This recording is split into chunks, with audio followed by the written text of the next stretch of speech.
Buenas noches, Iglesia Nueva Vida, ¿cómo están?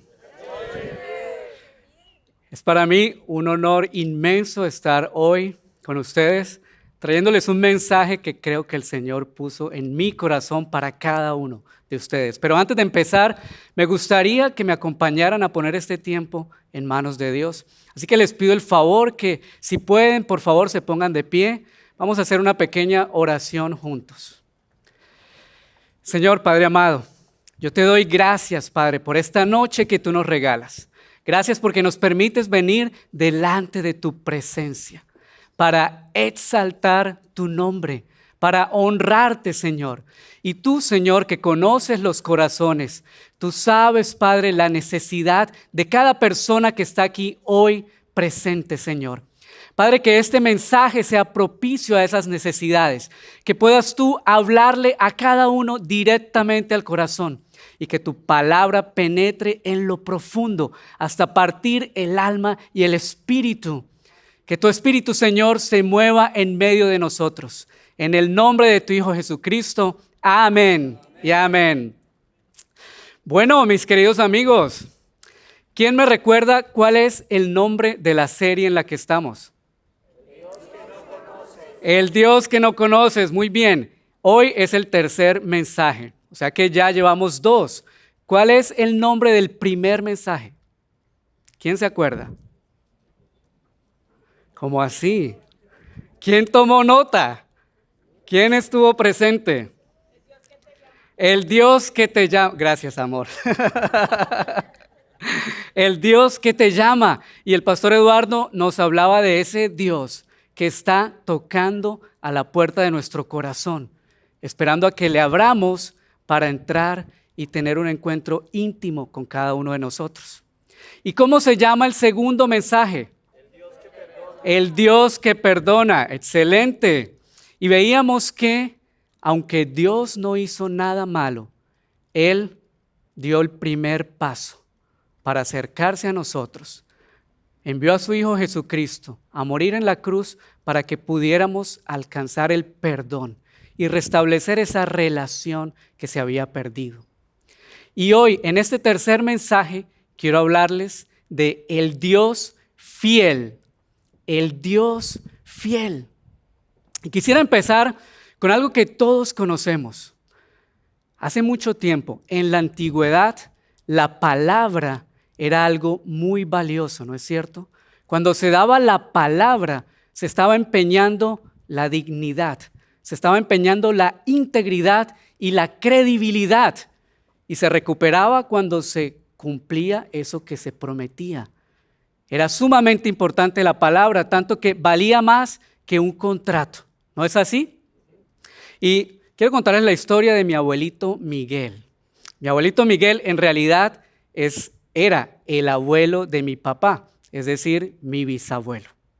Y recuerdo que cuando era niño, mi abuelito Miguel me contó que en su juventud se le había aparecido un ángel y que le había dicho que iba a vivir hasta los 100 años. Y yo lo tomé como cualquier historia que los abuelos le cuentan a uno. Después se me olvidó. Pero resulta que pasado el tiempo, mi abuelito Miguel se murió. Y recordé esa historia que me había contado, porque le faltaban, creo que unas cuantas semanas para cumplir 100 años, cuando él falleció. Entonces, hablando con mi papá acerca de mi abuelito, mi papá me contaba que a él, cuando era niño, tendría 10 o 12 años, le encantaba irse a la finca de mi abuelito Miguel. Apenas se acababa el colegio y salían de vacaciones. Él vivía en un pueblo que se llama San Gil en Colombia y era lejos de la finca. Entonces se iba donde un vecino que transportaba panela. ¿Todos saben qué es la panela? Para los que no saben, es una especie de endulzante de azúcar, pero que se produce de forma artesanal. Entonces sirve para endulzar. Este señor, uno de sus vecinos, transportaba panela. Entonces mi papá se iba donde su vecino y le decía: Don Misael, usted va para San Vicente. San Vicente era el pueblo que quedaba más cercano a la finca de mi abuelito. Y don Misael le decía: sí, salgo mañana a las 2 de la mañana. Usted verá si llega. Y mi papá llegaba a la 1:30. porque le encantaba ir donde mi abuelito. Entonces don Misael le decía, bueno, Rafael, súbase allá encima de la panela. Usted se va allá en la carrocería. Y allá se subía mi papá, era otra época, ¿no? Ahora no se hace eso. Pero allá se iba mi papá y era un viaje de 4 o 5 horas. Cuando llegaban a San Vicente, mi papá se bajaba del camión, de la carrocería, en la plaza, ¿no? En los pueblos todo sucede en la plaza. Y entonces se iba a buscar las busetas que salían hacia las veredas. Y a la primera que iba a salir, él llegaba y le decía al conductor, voy para donde mi abuelito me lleva. ¿Y quién es su abuelito? Miguel Rivero. ¿Usted es nieto de don Miguel Rivero? Sí. Ah, bueno, súbase. Pero no tengo plata, le decía a mi papá. Él se iba sin plata. Pero no tengo plata. Y el señor del bus le decía, no se preocupe, si usted es nieto de don Miguel, súbase, no pasa nada. Llegaba mi papá a la finca, mis abuelitos se ponían felices, sobre todo mi abuelita, porque llegaba el nieto de los mandados, el que le hacía los mandados. Entonces se ponían felices. Y a mi papá le encantaba porque mi abuelito, aparte de todo, era alfarero. Entonces con barro él producía ladrillos y tejas. Y aparte de las labores de la finca, de agricultura. Entonces, durante la semana, si faltaba carne o arroz o cualquier cosa, ¿a quién mandaban? A mi papá. Entonces, mi abuelito le decía, mijo, vaya a la pesa y trae 10 libras de carne para el resto de la semana. La pesa, para los que no saben, es un lugar donde se lleva el ganado, se pesa, se vende de acuerdo al peso, se sacrifica y ahí mismo se vende la carne. Pero la pesa quedaba en otra vereda como a 1 hora y mi papá se iba caminando entre fincas, sabanas, caminos de herradura, charcos y llegaba a la pesa. Cuando llegaba buscaba al carnicero y le decía, vengo por 10 libras de carne para mi abuelito.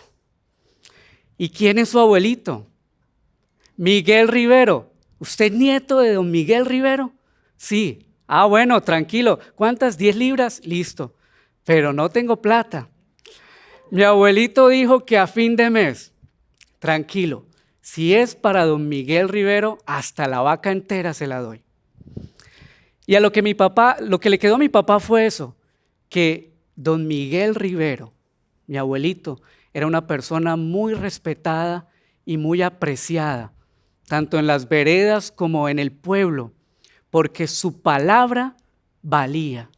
Lo que él decía, lo cumplía. Tenía credibilidad, tenía dignidad. Pero ahora yo les pregunto, ¿qué tal si ahora hacemos lo mismo y entonces mandamos a un hijo? Hijo, ve al supermercado, compra 5 libras de carne, pero le dices al señor del supermercado que al final de mes le pago, que me fíe. ¿Qué creen ustedes que va a pasar? Lo más probable es que se encuentre con uno de los letreros que va a salir en pantalla. De pronto aquí en Canadá no, pero en nuestros países algo así se va a encontrar. Solo se fía a personas de 200 años en compañía de sus padres. O sea que ni mi abuelito Miguel clasifica ahí. O hoy no fío, mañana sí. Entonces volvemos a enviar al niño mañana y el de la tienda le va a decir, no, mire el letrero, hoy no fío, mañana sí. Y nunca le va a fiar. Y aunque esto suene chistoso, en realidad es muy triste. Es muy triste, porque ¿qué es lo que quiere decir? Lo que quiere decir es que ya no se puede confiar en la gente. Lo que quiere decir es que la palabra ya no es importante. La gente ya no cumple lo que promete. Empeñan su dignidad, su integridad, su credibilidad y la pierden porque no cumplen esas promesas que hacen. Y es que, ¿a quién no le han quedado mal? Levante la mano al que nunca le hayan quedado mal. Al que pidió un favor y entonces un amigo le dijo, sí, el viernes o el fin de semana, y se llega el viernes, el fin de semana y, hola, ¿y qué pasó? ¿Era hoy? O, uy, no, es que me pasó, uy, no, es que cualquier excusa. O compran un producto, se comprometen a entregarlo en tal fecha y ¿qué pasó? No llegó, ¿cierto? Ninguno levantó la mano.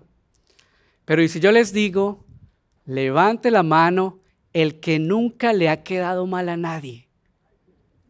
¿Quién levanta la mano? A mí me toca bajarla.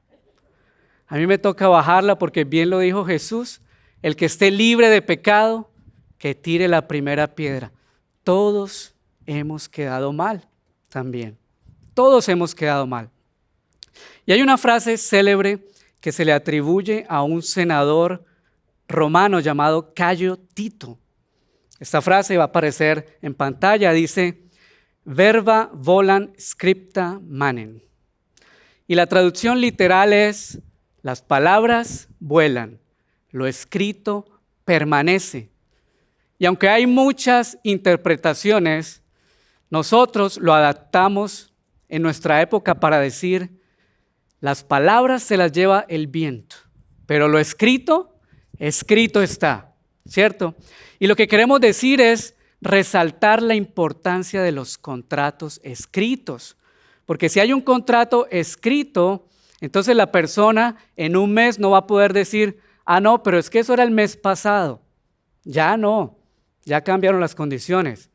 No, porque está en el contrato. Entonces, esta frase resalta la importancia de los contratos, pero hay un problema. Y es que ahora ni siquiera en los contratos podemos confiar. Ni siquiera en los contratos podemos confiar. Hace un poco más de 5 años, con Lucía, mi esposa, fuimos a comprar una nevera. Y llegamos al sitio y ustedes saben que ahora cuando uno va a comprar cualquier cosa y sobre todo electrodomésticos, le quieren vender el seguro y el seguro del seguro y el seguro del seguro del seguro, ¿cierto? Entonces nosotros llegamos y nos ofrecieron un seguro, una garantía extendida por 5 años. Y ese seguro parecía bien seguro, porque el vendedor nos dijo, 5 años, y si le pasa algo a la nevera, tranquilo, la garantía responde. Y si no le pasa nada, pues le devolvemos la plata de la garantía. O sea, ¿qué pierde? No pierdo nada. Entonces yo dije, no, pues ese seguro está bien seguro, no hay nada que perder. Pues compramos el seguro. El problema con un contrato a 5 años es que pueden pasar muchas cosas. Lo primero que puede pasar es que a uno se le olvide que tiene una garantía por ahí. Lo segundo es que si uno tiene buena memoria y se acuerda, ese papelito se le pierde muy fácil, la factura se pierde muy fácil. Yo no sé por qué, pero cuando uno va a buscar una factura, nunca la encuentra. Nunca la encuentra. Pero yo como soy bien astuto, resulta que tengo un lugar en la casa, una maleta, donde guardo todos mis papeles importantes, los pasaportes y esas cosas. Y entonces cada vez que tenía que sacar alguno de esos papeles, iba y me encontraba con la factura. Y decía, ay, aquí tengo una garantía. Faltan 3 años todavía. Bueno, ahí la sigo dejando.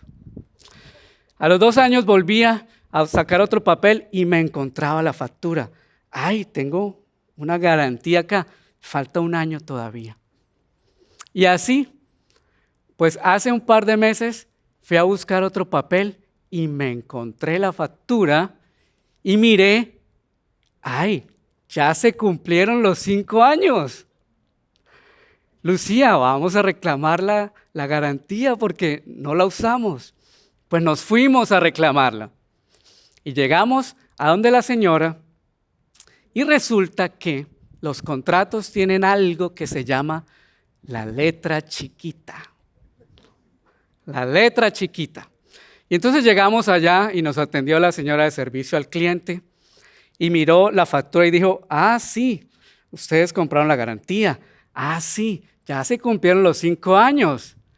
Ah, sí, pero es que la letra chiquita, y ahí va a aparecer la letra chiquita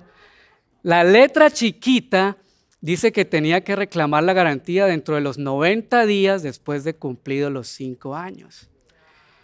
Y ya pasaron más de 90 días, o sea que lo sentimos, ya no se le puede dar la garantía.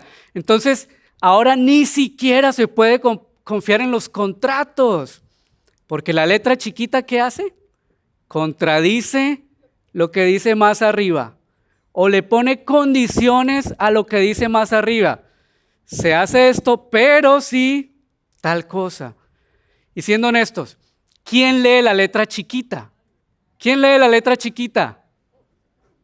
Es que se necesita lupa. Ni siquiera con las gafas de mi abuelito Miguel se puede leer esa letra chiquita. Entonces, vemos que ahora ni siquiera con un papel se puede confiar en lo que dice la gente. Pero para nuestra fortuna, tenemos un Dios que no es como nosotros. Tenemos un Dios que cuando habla, cumple lo que promete. Tenemos un Dios que no cambia. Tenemos un Dios que es fiel. En Números 23:19 dice, Dios no es hombre para que mienta, ni hijo de hombre para que se arrepienta. Él dijo y no hará. Habló y no lo ejecutará. Dios cuando habla, hace. Dios cuando habla, ejecuta. Dios cuando promete, cumple. Es un Dios de palabra. En Josué 21:45 dice, no faltó una sola de todas las promesas que el Señor le había hecho a la casa de Israel. Todas ellas se cumplieron. Josué fue el sucesor de Moisés, el que repartió la tierra prometida a las 12 tribus de Israel. Y ahí le estaba recordando al pueblo, todo lo que el Señor les prometió se cumplió. No faltó nada, porque tenemos un Dios fiel, un Dios que cumple lo que promete. Amén. Y la fidelidad de Dios yo creo que todos la hemos visto en nuestra vida. Y también la vemos en muchas historias de la Biblia, de su palabra, de sus promesas. Pero hoy quiero hablarles solamente de una de estas historias que yo creo que todos conocemos. La historia de Abraham y Sara. ¿Cierto? Casi todos la conocemos. Es el padre de la fe. No el padre de la fe, es uno de los patriarcas. Pero resulta que Abraham y Sara vivían en una tierra que se llamaba Ur de los Caldeos. ¿Cierto? Y Dios los sacó de ahí, hablándole al papá de Abraham. Le dijo, sal de ahí. Y salieron peregrinando, pero llegaron hasta otro lugar que se llamaba Aram y se quedaron allí.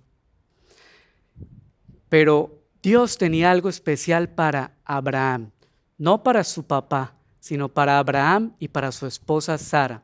Que por cierto, Abraham en ese momento se llamaba Abram y Sara se llamaba Sarai. Todavía no los conocíamos como los conocemos ahora. Y en Génesis 12:1-4 dice, pero el Señor le había dicho a Abram, vete de tu tierra y de tu parentela y de la casa de tu padre a la tierra que te mostraré. Yo haré de ti una nación grande, te bendeciré y engrandeceré tu nombre y serás de bendición. Bendeciré a los que te bendigan y maldeciré a los que te maldigan. Y en ti serán benditas todas las familias de la tierra. ¡Wow! ¡Qué promesa! Te engrandeceré, haré de ti una nación grande, te bendeciré y a través de ti bendeciré a las familias que estén a tu alrededor. Tremenda promesa. Y dice el versículo 4, y Abraham se fue tal y como el Señor le dijo, y Lot, su sobrino, se fue con él. Abraham tenía 75 años de edad cuando salió de Harán. No era un niño, ¿no? No era un jovencito. Estaba grandecito. Tenía 75 años. Y su esposa, Sarai, tenía 65. Era 10 años menor. Pero hicieron caso y se fueron, escuchando esa promesa del Señor. Pero había un pequeño problema y es que Sarai era estéril. Era estéril.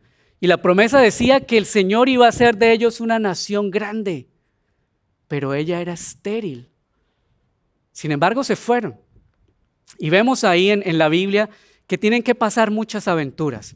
Llegan a la tierra de Canaán, después hay hambre en la tierra, se van para Egipto. En Egipto dice que el faraón quiso tomar a Sarai por esposa. Y hago un paréntesis. Recordemos, Sarai tenía 65 años, no era una jovencita. No era una jovencita. Y normalmente los faraones y los reyes tomaban como esposas mujeres jóvenes y vírgenes. Pero el faraón vio algo en Sarai. Yo no sé por qué el Señor pone esto en mi corazón, pero si hay aquí una señora de 65 años, soltera, eso sí, no casada, no se angustie que de pronto se encuentra su faraón. No se angustie, de pronto se encuentra su faraón. Sigamos con la historia. Entonces pasaron muchas aventuras. Finalmente el faraón se dio cuenta que Sarai era la esposa de Abraham. Entonces los despachó de Egipto, se llevaron bienes, se llevaron esclavos, tuvieron que pelear contra otros pueblos. Después se separaron Abraham y su sobrino porque tuvieron dificultades. En fin, pasaron muchas cosas y pasaron muchos años y la promesa no se cumplía porque Sarai era estéril. Entonces llegaron a dudar de esas promesas. Llegaron a dudar porque pasaron los años y no se cumplía. Y a Sarai se le ocurrió la brillante idea de ayudarle a Dios. Ella dijo, no, pues de pronto a Dios se le olvidó. O de pronto es que no puede. Yo le voy a ayudar. Y se le ocurrió decirle a su esposo, Abraham, mira, aquí está mi esclava egipcia.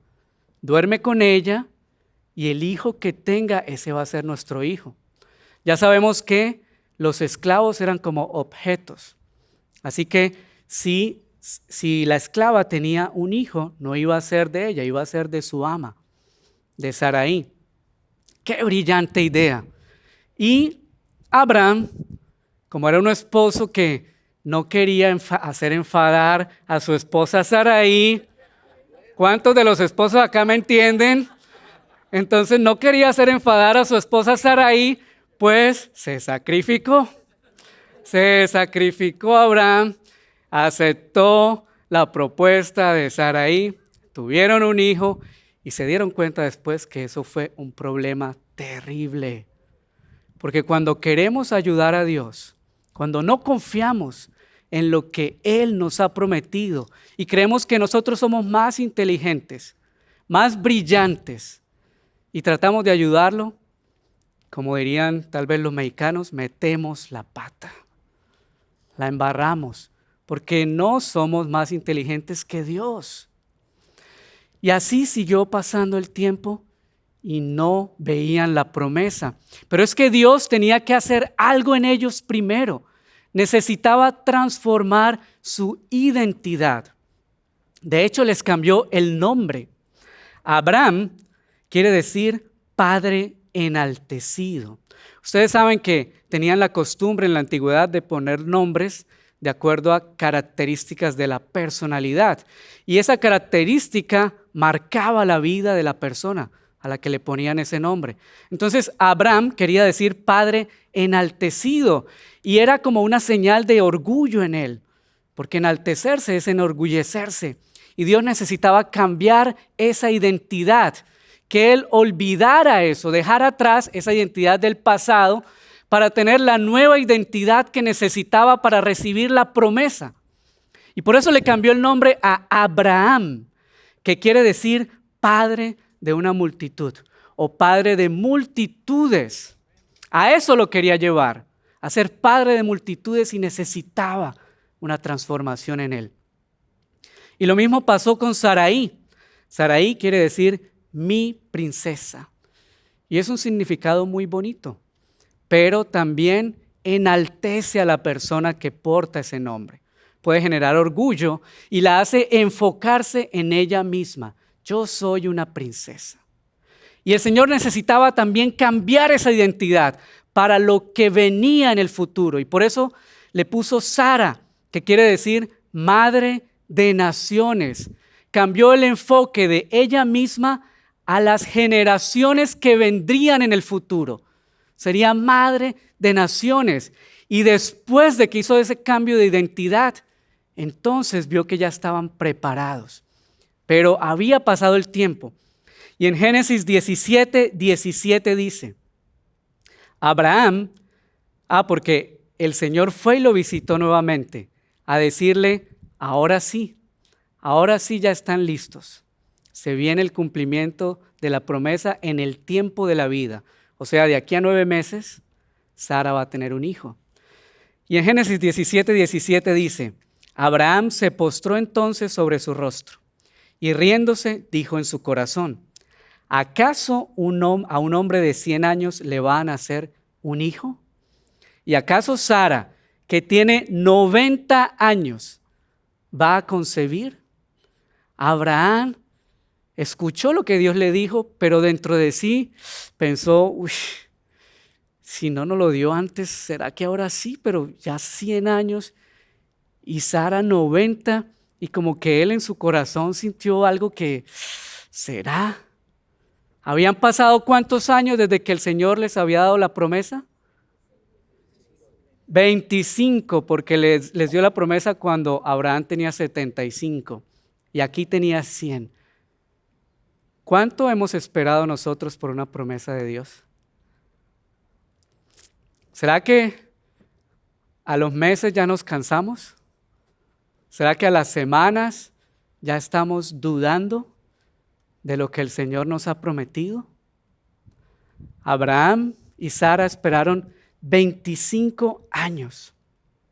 Y dice en Génesis 21:1-2, y el Señor visitó a Sara y actuó en ella tal y como se lo había prometido.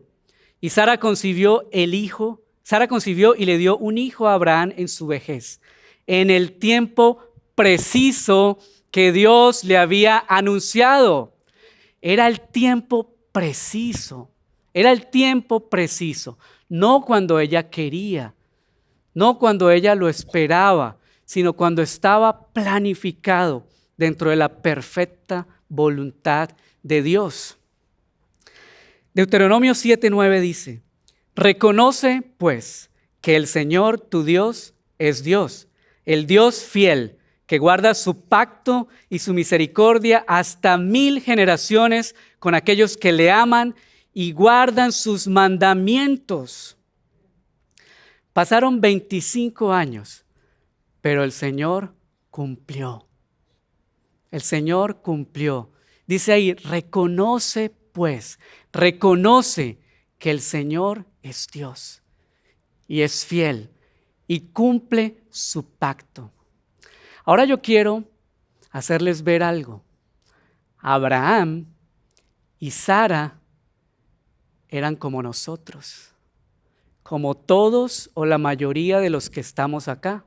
¿Por qué? Eran inmigrantes. Ellos vivían en Ur de los Caldeos y el Señor los sacó de ahí. Yo no sé de dónde vienes, de qué pueblo, ciudad, país vienes tú. Tampoco sé a qué edad saliste de tu pueblo, si a los 10, 20, 30, 50 o a los 75 años como salió Abraham. Pero el Señor te trajo acá por una razón. El Señor te trajo acá con un propósito. El Señor tiene una promesa preparada para ti. Y si Él lo prometió, Él lo va a cumplir. Reconoce que el Señor es un Dios fiel, que cumple lo que promete. Y yo quiero recordarte esta noche algunas de las promesas que el Señor le hace a su pueblo. Y estas son solo algunas, porque hay demasiadas promesas.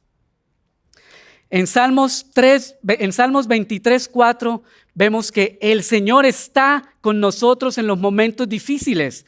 Dice, aunque ande en valle de sombra de muerte, no temeré mal alguno, porque tú estarás conmigo. Tu vara y tu cayado me infundirán aliento.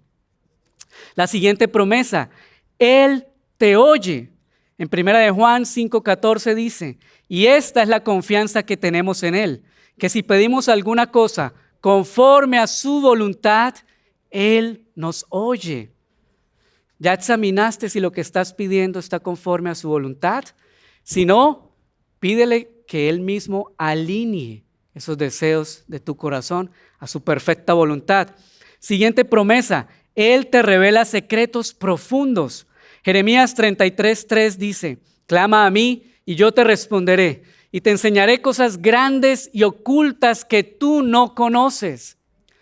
Quizás estés ahorita pensando, ¿qué es lo que está pasando en mi vida? O ¿por qué no logro entender esta situación? ¿O por qué está sucediendo algo, no sé, específico?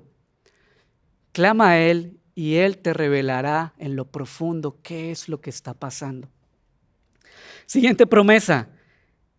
Él te da valor y fuerza cuando estás débil y quieres tirar la toalla. En Isaías 41:10 dice, no temas, porque yo estoy contigo. No desmayes, porque yo soy tu Dios que te fortalezco. Siempre te ayudaré, siempre te sustentaré con la diestra de mi justicia. Es normal que atravesemos por periodos en los que nos sentimos cansados, agotados y queremos tirar la toalla, porque sentimos que ya no damos más. Pero el Señor nos fortalece y lo ha prometido. Siguiente promesa. Él es quien concede los deseos de tu corazón. Salmos 37:4 dice, deleítate en el Señor y Él te concederá los deseos de tu corazón. ¿Pero qué tienes que hacer tú? Deleítate en el Señor. Siguiente promesa. Él es quien te sana. Jeremías 33:6 dice, he aquí, yo les traeré sanidad y medicina y los curaré y les revelaré abundancia de paz y de verdad. Si estás sufriendo con una enfermedad, si has recibido un diagnóstico negativo o si alguien en tu familia está atravesando por una situación de enfermedad, confía en el Señor. El Señor sana. El Señor sana.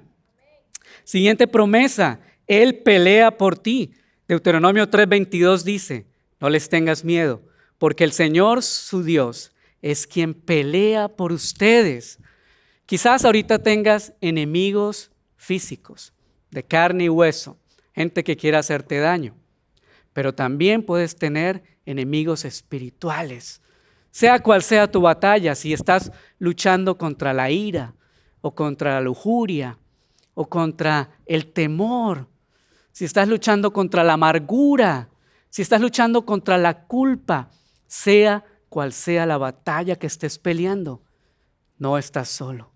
El Señor pelea por ti. Siguiente promesa, Él perdona tus pecados.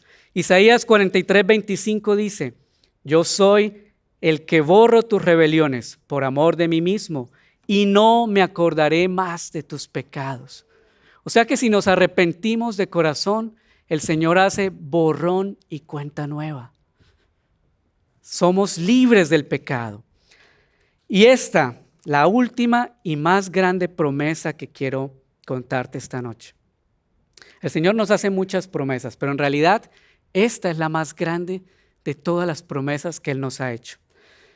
Él nos da vida eterna.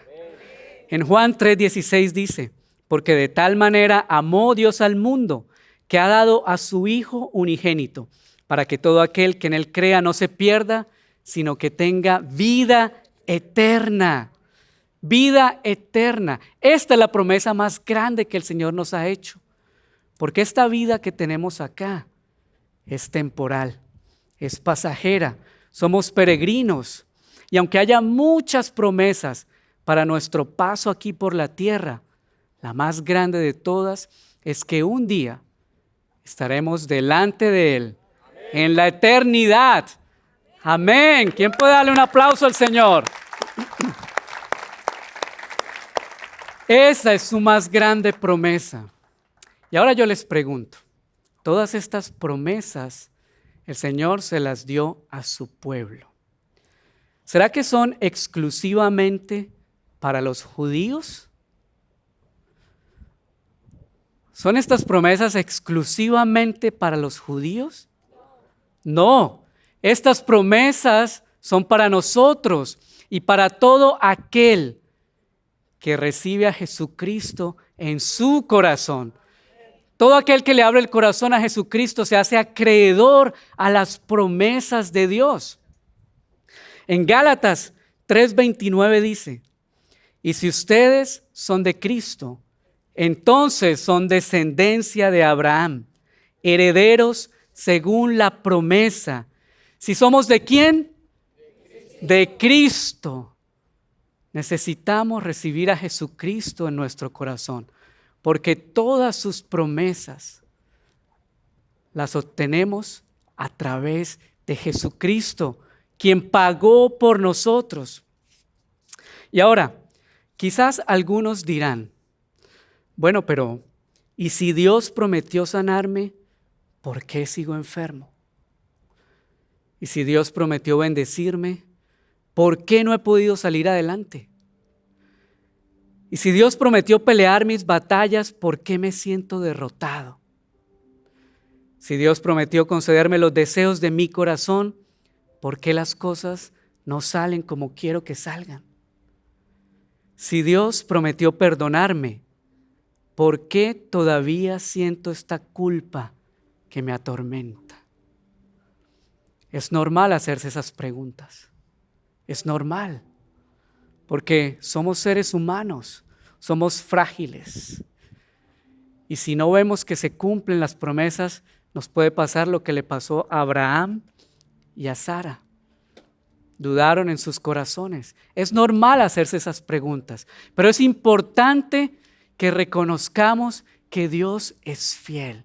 Quizás lo único que falta es que haya una transformación en nuestro interior, ese cambio de identidad, que realmente nos despojemos de todo lo que traemos de atrás, de esa carga del pasado, de lo que éramos en el pasado, de los títulos, de lo que dejamos en nuestra tierra. No sé, tal vez es lo único que falta, ese cambio de identidad. Y también hay dos elementos importantes para que se cumplan las promesas de Dios en nuestras vidas. Esos dos elementos son la fe y la paciencia. Ahí están en la pantalla. La fe y la paciencia. La fe es movernos conforme a lo que hemos creído. Si yo estoy enfermo, pero creo que Dios me sana, yo me levanto de la cama, yo hago mis actividades, yo pongo buena actitud, eso es fe, porque me muevo conforme a lo que he creído. Pero si yo digo que tengo fe y apenas me da un dolor de cabeza, me tiro a la cama a morirme y no me levanto y no hago nada y no voy a trabajar, eso no es fe, porque entonces estoy contradiciendo eso que supuestamente creo. Y ahora la paciencia. La paciencia es una virtud que fortalece nuestro carácter. La paciencia fortalece nuestro carácter y nos prepara para recibir esas promesas que el Señor tiene para nosotros. En Hebreos 11:11 dice: también por la fe Sara misma recibió fuerza para concebir, aún pasada ya la edad propicia, pues consideró fiel al que lo había prometido. Sara consideró fiel al que lo había prometido, aunque dudó, aunque se equivocó, pero al final reconoció y consideró fiel a Dios que lo había prometido. Y es que cuando creemos en Dios, cuando le creemos a sus promesas, a Él le agrada. Digamos que los que tienen hijos acá, le dicen a su hijo o a su hija: a fin de año te voy a regalar una tableta, por ejemplo, porque la necesitas para estudiar. Pero a fin de año, y no le están poniendo ninguna condición, simplemente le están diciendo: yo te la quiero regalar, pero a fin de año, sin condiciones. No que me tiene que sacar las mejores notas ni nada, no, sin condiciones. Pero ¿qué tal si el hijo o la hija dice: ¿y por qué no me la da ya? No, es que yo te la quiero dar a fin de año. Ah, no, eso ya me va a engañar, eso no me la va a dar. Eso me está dando contentillo. Eso es ahí para que me vaya bien en el estudio y ya después se hace el loco. Eso no me la va a dar. ¿Cómo se sentirían ustedes? De corazón ustedes quieren dársela, pero no ahora, a fin de año. Y si su hijo no les cree, pues se sienten tristes. Así le pasa a Dios. A Dios le agrada cuando le creamos, cuando le creemos, pero también se siente triste cuando no le creemos. Y miren lo que dice Hebreos 11:6. Dice, pero sin fe es imposible agradar a Dios, porque es necesario que el que se acerca a Dios crea que le hay y que es galardonador de los que le buscan. Sin fe es imposible agradar a Dios. Necesitamos la fe. Y es que yo creo que todos estamos acá porque creemos en Dios. Si no, no estuviéramos acá, ¿no es verdad? Estamos acá porque creemos en Dios y creemos que Él puede darnos lo que ha prometido. Y entonces ustedes dirán, tal vez alguno diga, sí, yo estoy luchando porque necesito la fe, pero dudo, me cuesta. Y si no sucede lo que quiero, como que pierdo la esperanza. ¿Cómo puedo hacer para tener fe? ¿Cómo puedo hacer para que mi fe se fortalezca? La respuesta está en Romanos 10:17. Romanos 10:17 dice, así que la fe es por el oír la palabra de Dios. La fe viene cuando nos acercamos a la palabra de Dios. La fe viene cuando nos llenamos de su palabra. La fe viene cuando compartimos con Él. Es como cuando conocemos a una persona. Si no pasamos tiempo con esa persona, no vamos a poder conocerla. Y si no conocemos a alguien, ¿cómo vamos a creerle algo que nos diga? Si no lo conocemos. Para creerle a Dios, primero hay que conocerlo. Y para conocerlo hay que pasar tiempo con Él. Tiempo con Él a través de su palabra, a través de la oración, a través de pasar tiempo con los hermanos, como ahorita en la congregación. Y la fe se fortalece, porque la fe viene por oír la palabra de Dios. Y el segundo elemento del que hablábamos es la paciencia. En Hebreos 6:15 dice, y así, habiendo esperado con paciencia, Abraham obtuvo la promesa. Abraham obtuvo la promesa. ¿Cuántos años esperó? 25 años. No los voy a desanimar, hermanos, diciéndoles que tienen que esperar 25 años. No, eso era el caso específico de Abraham. De pronto nosotros tenemos que esperar 3 meses, de pronto 1 año, de pronto 5, no sé. Pero el Señor quiere trabajar nuestro carácter a través de la paciencia. Otro ejemplo sencillo. Si tenemos un niño de 10 años y llega y nos dice, papá, quiero una moto. ¿Será que le damos una moto al niño de 10 años? No se puede porque si acaso un triciclo. Porque si le damos la moto se va a destruir. De pronto Dios no nos puede dar de una vez eso que pedimos porque nos va a destruir. Él sabe, Él conoce, Él ve más allá de lo que nosotros vemos. Y Él sabe lo que nos conviene y lo que no nos conviene.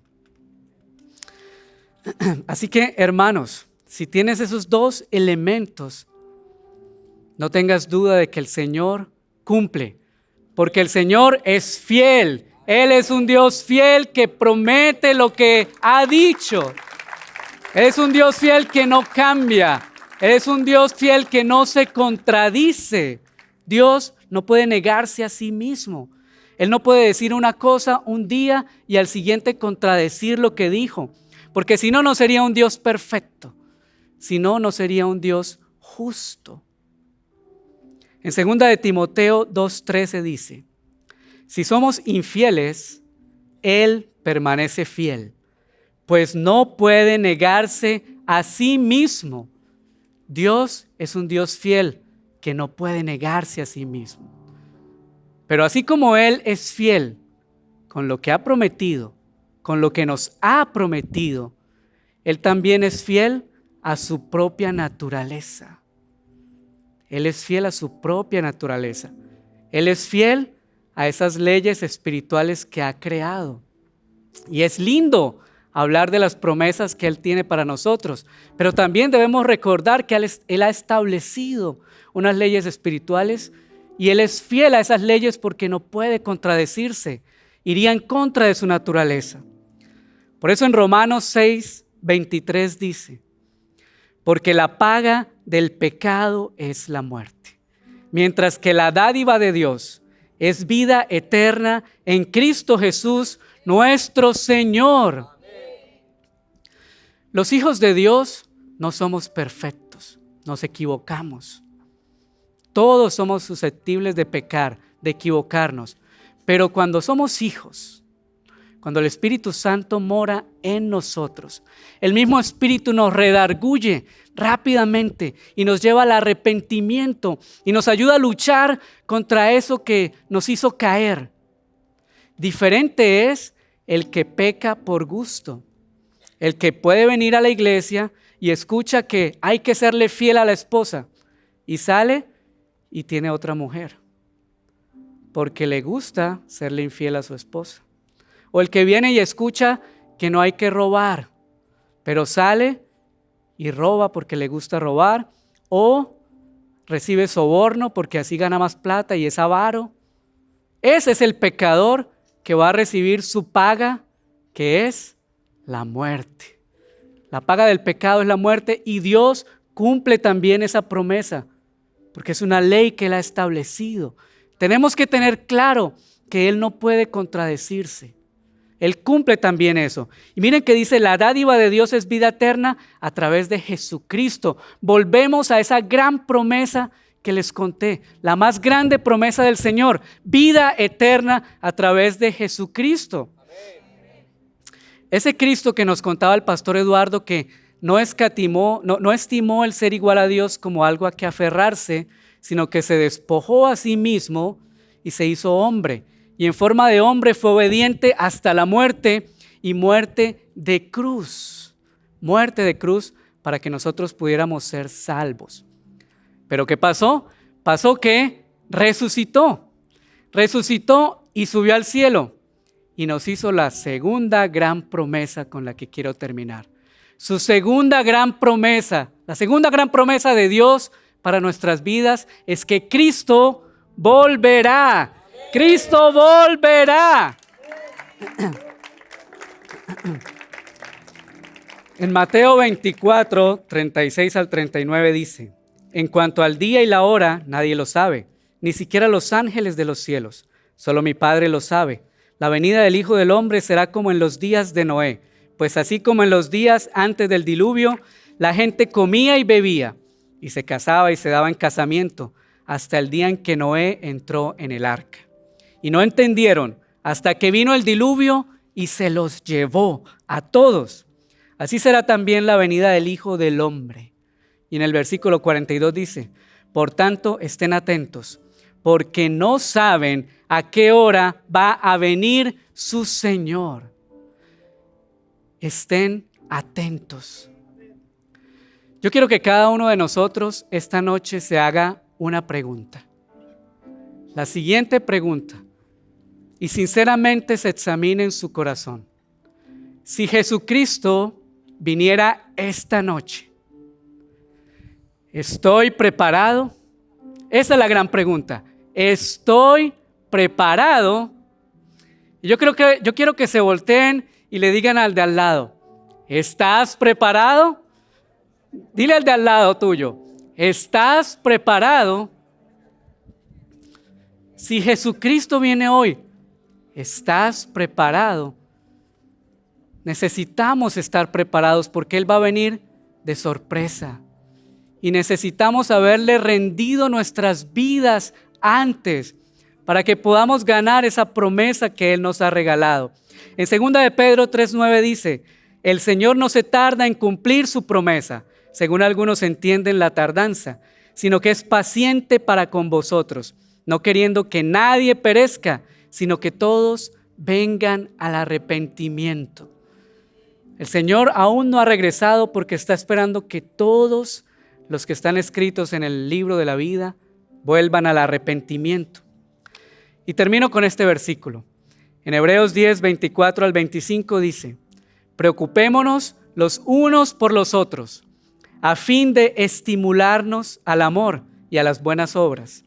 No dejemos de congregarnos como acostumbran a hacerlo algunos, sino animémonos unos a otros. Y con mayor razón, ahora que vemos que el día se acerca. Animémonos unos a otros para que estemos preparados para esa venida del Señor. Y eso es lo que quiero proponerles ahora. Yo quiero invitarlos a que nos levantemos de nuestros puestos y que le agradezcamos a Dios por esas promesas que nos ha hecho.